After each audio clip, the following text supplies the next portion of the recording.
Ethan Forhetz. Welcome to Uncommon Philanthropist. Thanks for having me. It's a pleasure to be on the podcast. You do a great job highlighting organizations and work that's being done around the world, so I'm thrilled to be on. I'm currently the national spokesperson for Convoy of Hope, a vice president of public engagement here as well. And I've been here for 4.5 years or so right now, and I left.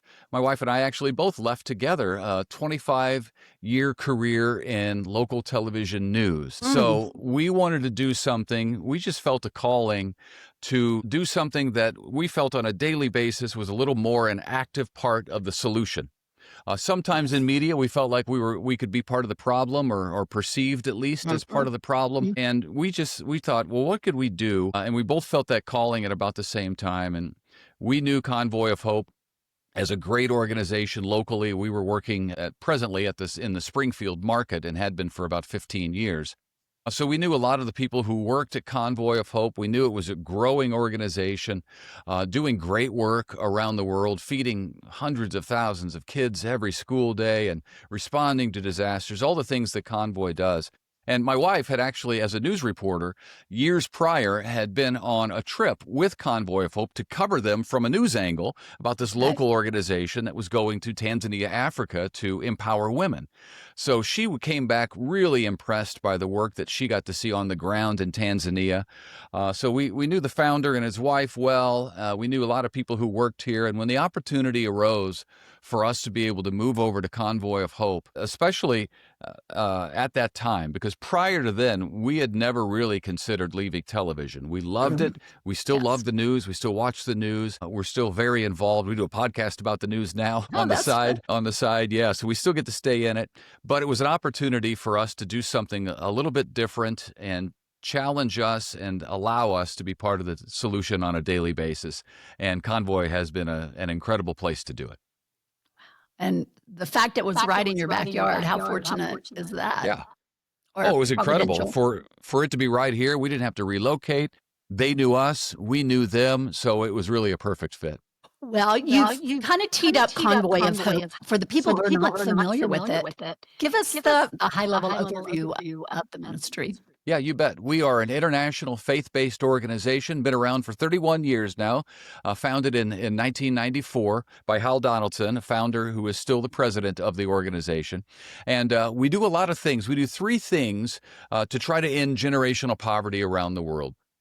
One of them is our children's feeding program, in which we feed more than 639,000 children every school day around the world.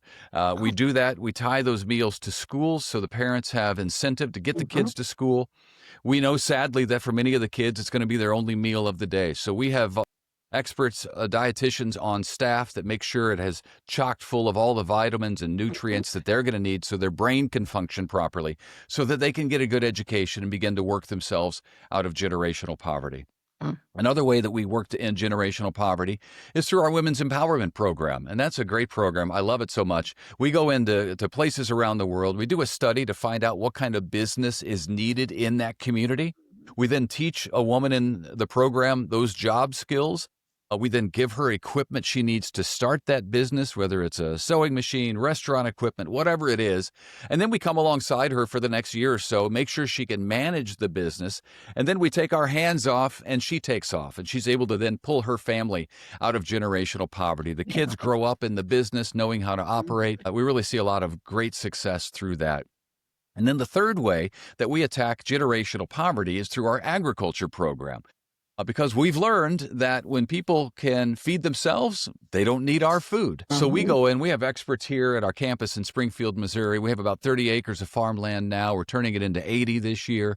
We can replicate soils and climates from different parts of the world so that when we go in there, we can teach them exactly what's going to grow there. And we've had incredible success with that. There's a story on our website. You can look it up if you're interested. But it's a story out of Nepal. In 2015, there was an earthquake that decimated much of the country. And we were working there and we were giving them food for today, which meant we also had to give them food for tomorrow, which is not our long-term plan. So we said, hey, if you're interested, we can teach you how to do agriculture properly.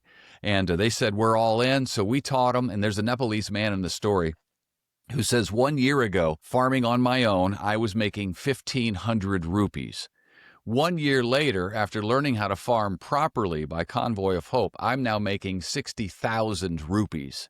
So, Rena, I don't know how much a rupee's worth, but if you go from 1,500 to 60,000 jelly beans, it's life-changing, right?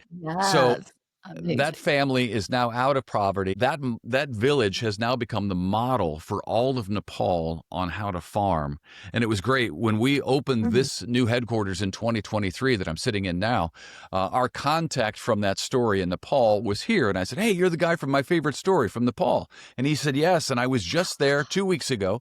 And this is back in 23. He said, "2 weeks ago, I was just there again to visit."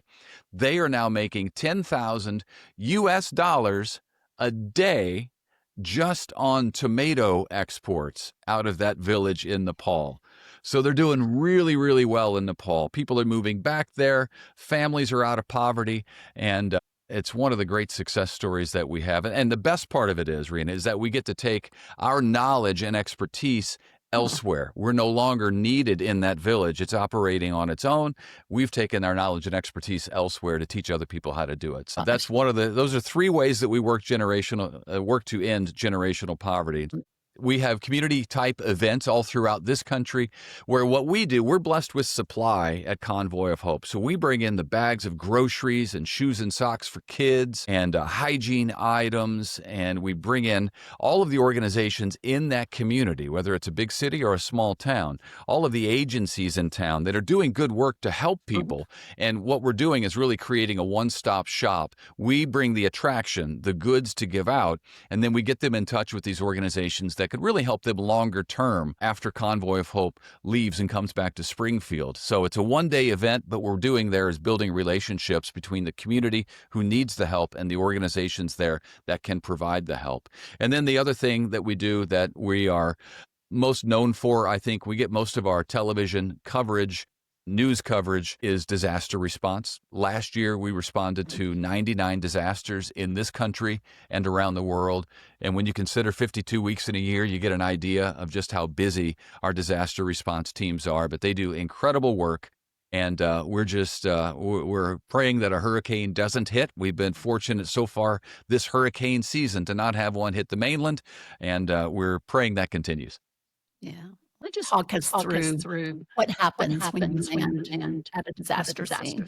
Yeah, you bet. At the beginning of almost every disaster, the need is the same. So we provide groceries, we provide food for people, we provide drinking water, we provide hygiene items, we provide many times cleaning supplies, especially in cases of flash flooding, because that mess gets into your house and most of the time it leaves pretty quickly, the water. You're left with an incredible mess. So we bring all of those supplies immediately, and then we gauge as we get further and further away from the actual disaster, the needs begin to change a little bit. Sometimes what's required of us is tree cutting crews. So we'll send in crews that can take trees down, get them off properties, things like that. Sometimes it's mucking out houses and ripping out drywall and flooring, and we have teams that go in and do that. Sometimes it's helping with the rebuild, so we'll supply people with the drywall and insulation they need to begin to rebuild and help with roofing sometimes. So there's a lot of different things that we can do following a disaster. And one of the great things that I love about Convoy of Hope, and I learned this very early on when I got here, is that Convoy is good. It's a very large organization now, but it's very nimble in the way that it can respond and change the approach to make our response fit the need. Sometimes the need is something that we don't do on a regular basis, but we figure out a way to do it. For example, a couple of years ago, you may remember, there were wildfires that ripped across the plains of Texas. Now, these weren't towns that were being destroyed and houses necessarily, because it's just wide open space, but it was farmland. It was grazing land for cattle, which is huge in Texas. So, well, what are we going to do there? We figured out that the need was for these ranchers to have hay to be able to feed their cattle because all of their grazing land was destroyed. And if they can't feed the cattle, they have to sell off the cattle, and that's not a good situation. So we became hay haulers at Convoy of Hope. And for several weeks, we reached out to farmers and partners of ours in Oklahoma and throughout Missouri. people who had hay, and we were taking that hay, putting it on our semis and flatbeds and taking it down and distributing it to the ranchers there in Texas so that they wouldn't have to sell off all of their cattle. So that's an example of how Convoy kind of can morph into a position that allows us to meet the need, whatever we see that need to be. And another thing that I love about Convoy is that we work long-term places. Long after the news cameras leave and the attention of the country leaves, Convoy of Hope is going to be there. A good example of that is the hurricanes that hit last fall. Helene and Milton, we're still responding in 6 states in that area that was devastated by the flooding. North and South Carolina, Georgia, Tennessee. We have events there all the time to help people with the things that they need. And just within the last month, I believe, maybe 5 or 6 weeks now, but we just wrapped up our response to Maui following the wildfires that destroyed so much of the island in 2023. So that was more than 2 years ago. We've been responding on a regular basis since then. That's one of the things I love about Convoy is that we're there for the long term. Yeah. People don't realize how long it takes to even get kind of back to level ground with disaster like that strikes. So you mentioned the team, the Convoy of Hope team. Is that paid employees or do you utilize networks of volunteers? Well, volunteers really make it happen for Convoy of Hope. Volunteers are the reason that we can maintain that more than 91 cents of every dollar donated goes where the donor wants it to go. It's because we have such great volunteers that work with us at disaster scenes, volunteers that come from churches in their area to help us pass out the supplies. We have volunteers at our headquarters here in Springfield and at our regional distribution centers in Sacramento, California, and at the Atlanta, Georgia area where people can come and they can help us box up supplies or bag up supplies, whatever we're going to be giving out. The majority of our truck drivers are volunteers, which I love so much. We only have 11 paid drivers on staff, and we do a lot of driving. Our trucks are always on the road. The majority of our driving is done by volunteers. These are great people who have driven trucks their whole lives. They've retired, and now they're driving a truck again for free because they want to. They believe in the mission. So volunteers really make it happen for Convoy of Hope. But as an organization, we have grown substantially in the last several years. We're up to about internationally, in this country and around the world, we're at a little more than 700 employees now. And that has been incredible growth as we've seen people respond to the organization and allow us to have that growth and then utilize that growth to meet the needs of people as we see the need growing, not only around the world, but also in this country. So lots of opportunities to volunteer. Yeah. Love that. Yeah, absolutely. There's lots of different things. You can go to convoyofhope.org, and even if a lot of churches will do this, they're not near us. They can't just show up on our regular volunteer nights, Tuesdays or Thursdays here at headquarters. So what they'll do is they'll have a night at their church where they buy all of the, let's say, hygiene items that we have kits on our website, so you can see exactly what we put in a hygiene kit. They buy all those supplies. They have a chili supper on a Friday night. They bring their folks together from the church. They volunteer at the church, box or bag everything up for us the way that we have instructions on the website, and then they ship it to us so that we're able to give those supplies to people following a disaster or during difficult times. So there's lots of great ways to volunteer. So amazing. So let's talk about partner organizations and how critical that is to what you do. Well, we understand at Convoy of Hope that we can't do it by ourselves. It just cannot happen. There's no one organization that can do everything that needs to be done by ourselves. So we partner with great organizations to meet the needs, whether that's these organizations that are on the ground in different communities in this country and around the world, who are there on a daily basis. We can get the supply that we're blessed with to them and help them meet the needs in their community. Or whether it's great corporations that partner with us and send us the supply that we give out to people. We are blessed with partnerships that really allow us to do the work that we do and really increase exponentially the amount of work that we're able to do, because part of what we want to do is keep our staff down, to keep things as lean as possible. And those other great organizations allow us to do that. So we have great partnerships. Then when something happens around the world, whether it's a war happening in Ukraine, the Middle East, whatever that is, or whether it's a disaster that happens somewhere, humanitarian or natural disaster that happens, we typically have good friends of ours, great partners of ours in that area. So we can immediately respond by sending them money. They're able to get the supplies as close as possible to the disaster and then begin to give those supplies out there, even as from our headquarters in Springfield and from our regional distribution centers in California and Georgia, we are sending supplies by ship and by plane to that area around the world. So it's a great setup that we have, and a great model for how to respond well. And of course, across this country, churches are great partners of ours. There are several churches in every community across the country. They become our eyes and ears on the ground when something happens. They have volunteers that we can call on. They have large parking lots, typically, that are empty most of the time, that we can land on when there's a response that requires our disaster response team to be there. And when we respond, we have all of the trucks and everything that we need so that we can sustain ourselves on a parking lot for months, years at a time, if need be. Bunk trailers, kitchen trailer, refrigerated food trailer, bathroom shower trailers. We have everything that we need. So we don't want to be a drain on a community that's already been hit hard by whatever disaster. Right.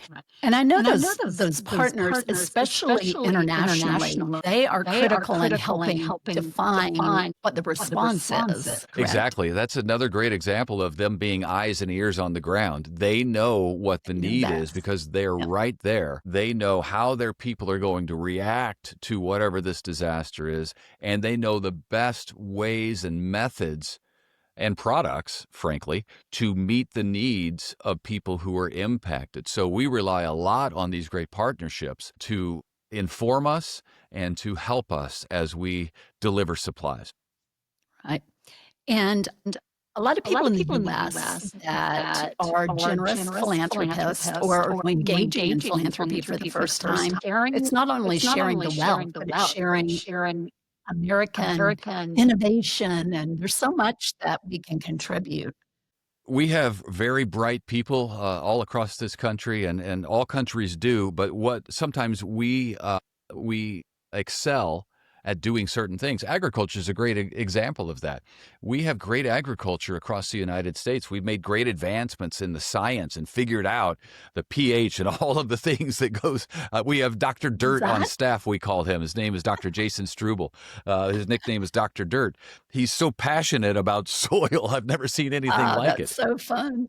But there's so much to learn from him, and the way that they're able to pass along this knowledge to people around the world to inform them so that they're not laboring in vain. They're working to get the best outcome that they can get because they're doing the work. They're putting in the work. We just want to help them with the simple things that they can do that allow them to get more out of the work they're doing and fewer weeds out of the work that they're doing.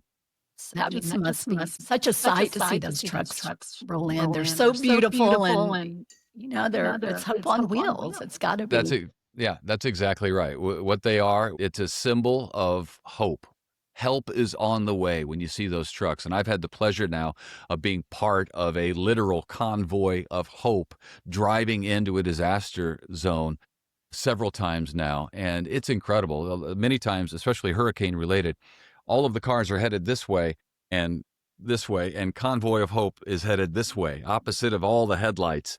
And people will honk and wave.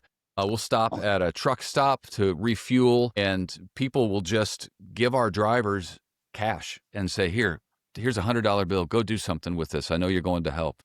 So it's incredible, the response that we get. And then it's also incredible following disasters. What we always see is almost everybody becomes a philanthropist because there are different ways to do that. But people show up and they want to volunteer. They say, what can I do? I want to help. What's the best way? And sometimes that's through financial donations that we're able to streamline and take a $50 donation, for example, and turn it into $250 worth of supplies through our great corporate relationships and our transportation opportunities. And then sometimes it is hands-on. It's stand on a hot parking lot for 7 hours and put cases of water into the trunk of a car 500 times that afternoon. You'll be tired at the end of the day, but you will have done incredible good that the people who received that help will never forget. Well, as I am at a lot of disaster scenes now, and I get to talk to people who go through our line to get our supplies that we give out, they are, number one, incredibly grateful to receive the supplies because they're life-sustaining supplies, essential supplies that they need, that they can't just run to a store and get. So they're grateful for that. But what I think in most cases the people get the most out of, it's the personal contact. It's what you were just talking about, the arm on the shoulder to say, hey, listen, we're with you. We understand what you're going through, and the country cares about your plight.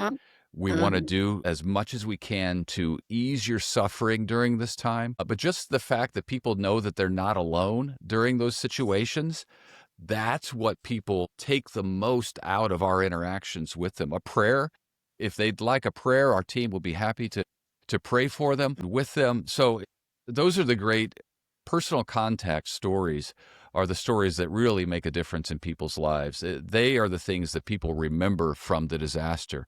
Yeah, they need the stuff, and that's important. But what they're truly getting is hope in the form of another person saying, hey, listen, I'm with you. We're with you. So let's talk about, you're a nonprofit, and every nonprofit needs donations. And I think it's important, especially for uncommon philanthropists just starting on their journey, to really be strategic and thinking about those organizations you support.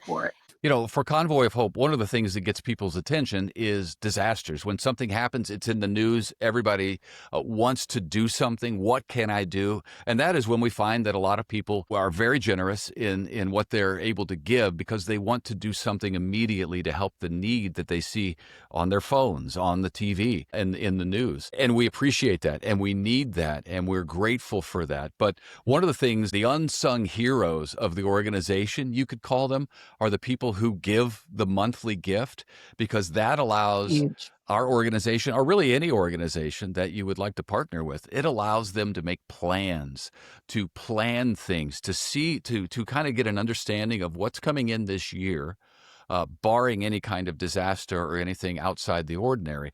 What do we know that we can receive this year? And then, more importantly, what can we then do with that? How can we expand our program, our children's feeding program, for example, to feed more kids in this next year? If we have these monthly partners who are interested in feeding kids and want to support us in that. So the monthly donations are huge. And I do it with my wife and I support organizations monthly. And I've found personally that it's like the old TV commercials. You set it, Ron Popeil, I think, you set it and forget it, right? It's, you set it to come out of your bank account monthly.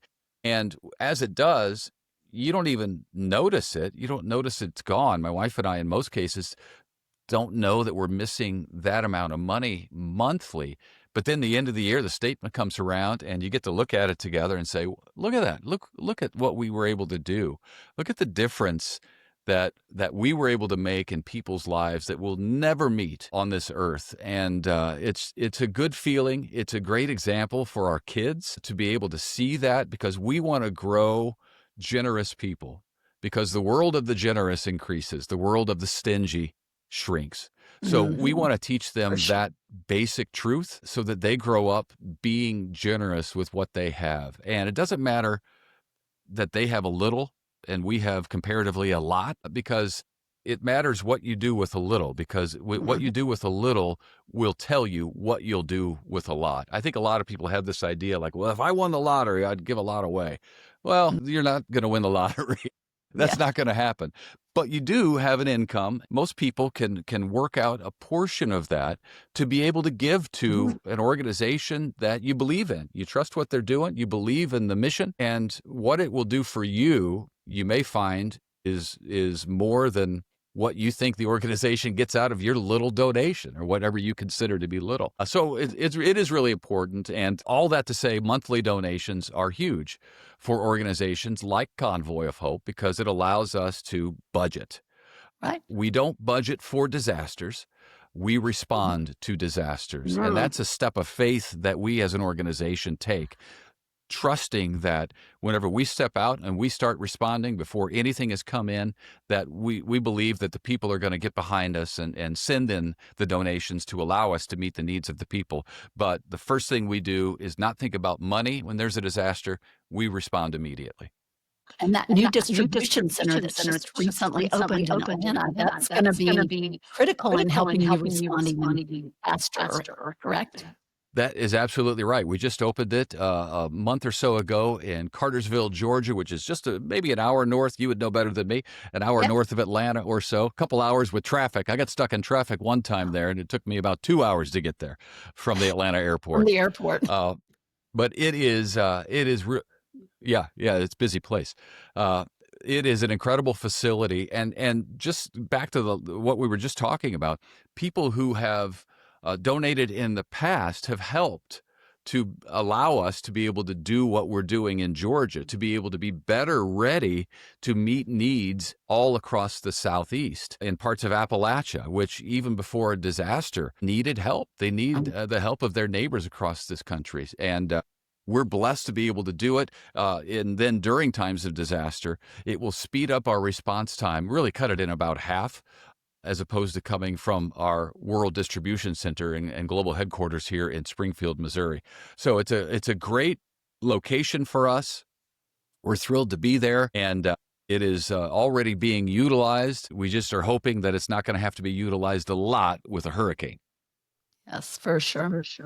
Well, and I know you guys do a lot more than just disaster recovery, but the news media, whenever there's a disaster, they usually say, give to a very specific nonprofit. And I'm always like, no. There's a lot of amazing disaster recovery organizations. Do a little bit of research and find one that you connect with that has the values that resonate with you.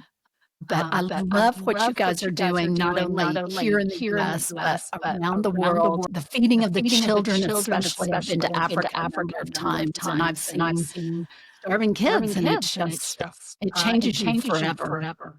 That's true. It absolutely does. You come back and you're compelled to do something, right? Mm-hmm. You have to do something to help. If that's partnering with an organization that feeds kids, if that's going back to volunteer, whatever that is, there is a need to do something whenever you see it in person. Tell me what you've learned by working with the founder, Hal Donaldson. Hal is really an incredible guy, and the way that Convoy of Hope was founded is an amazing story. So I'll give you the Cliff's Notes version of it. But back in 1969, he was living with his parents and 3 siblings. They were young kids. I think he was maybe 10 at the time, in California. And one night, their parents went out to a business meeting. And as they were traveling there, they were hit by a drunk driver. And his father was killed instantly. His mother was hospitalized for many months with very serious injuries. So that was back in the day, back in 1969, when a police chief would literally get on the front steps of their house after they had delivered the news to the children and said, can anybody take these kids home with them? If not, we're going to take them down to the police station.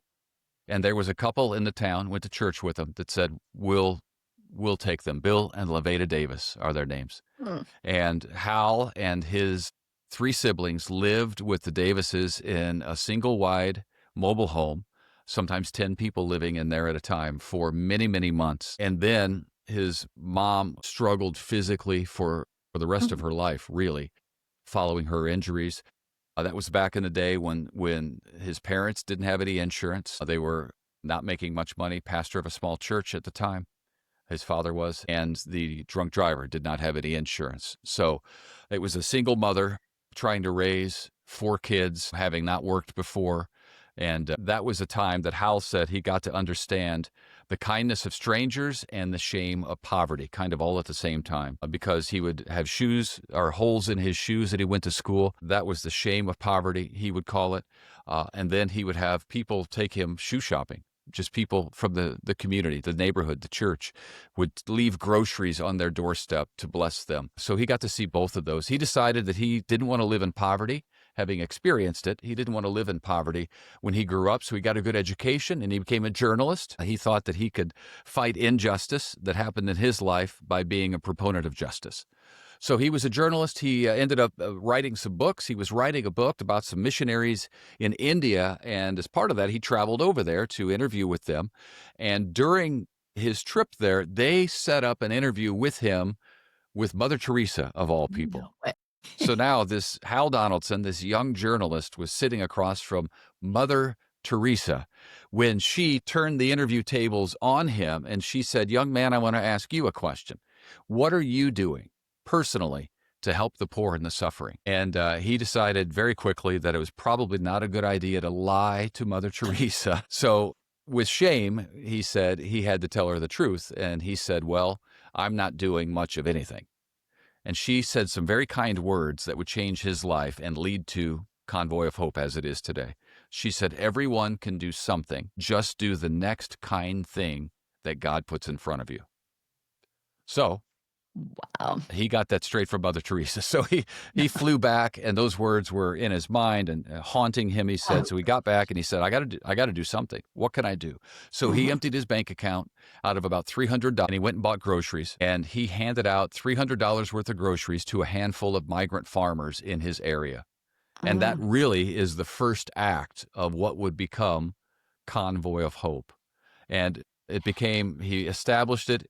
He began to do more of these days of caring that they called them, where they would bring in groceries from different parts of the city and hand them out at parks and church parking lots. And that is the genesis of Convoy of Hope. And since, it's amazing how Mother Teresa's words live on to this day through Convoy, because that $300 worth of groceries has now turned into more than $3.5 billion worth of supplies given out by Convoy of Hope.